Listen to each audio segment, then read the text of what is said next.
Ne vous conformez pas au siècle présent, mais soyez transformés par le renouvellement de l'intelligence, afin que vous discerniez quelle est la volonté de Dieu, ce qui est bon, agréable et parfait. Romains 12:2. N'imitez pas les gens de ce monde par un habillement mondain, par une conduite mondaine, par une façon de vivre mondaine ou par des habitudes, des coutumes mondaines. Nous sommes un peuple céleste, nous sommes dirigés par la parole de Dieu, et non pas par la mode de ce siècle.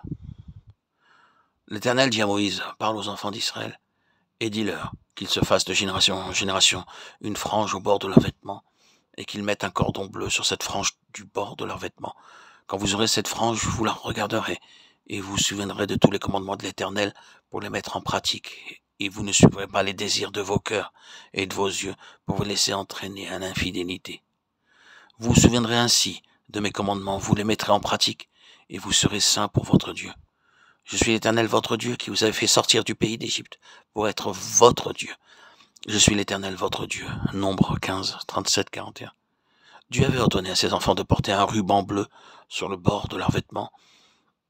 Il voulait par ce moyen leur rappeler qu'ils étaient un peuple céleste, un peuple saint, un peuple de Dieu, qui ne doit pas se vêtir, se couper les cheveux et se comporter comme les peuples de ce monde.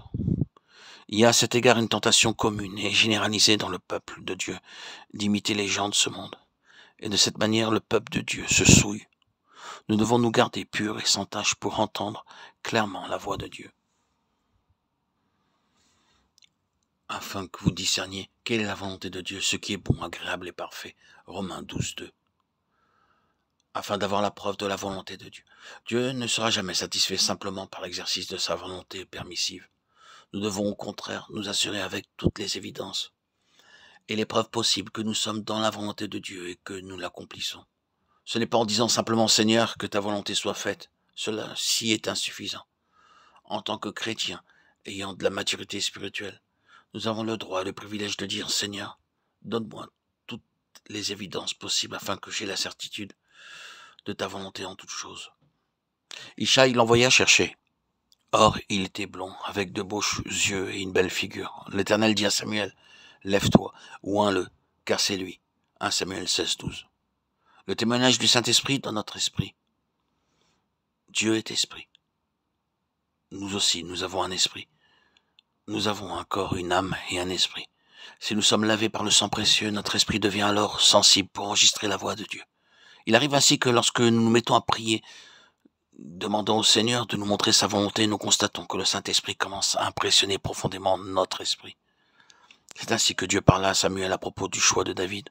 Auparavant, Ishaï fit défiler ses fils devant Samuel et chaque fois Dieu disait « Ce n'est pas lui, ce n'est pas lui, ce n'est pas lui. » Ensuite vint David et Dieu dit « Oins-le, c'est lui. » À cet instant, le Saint-Esprit fit une impression profonde dans l'esprit même de Samuel.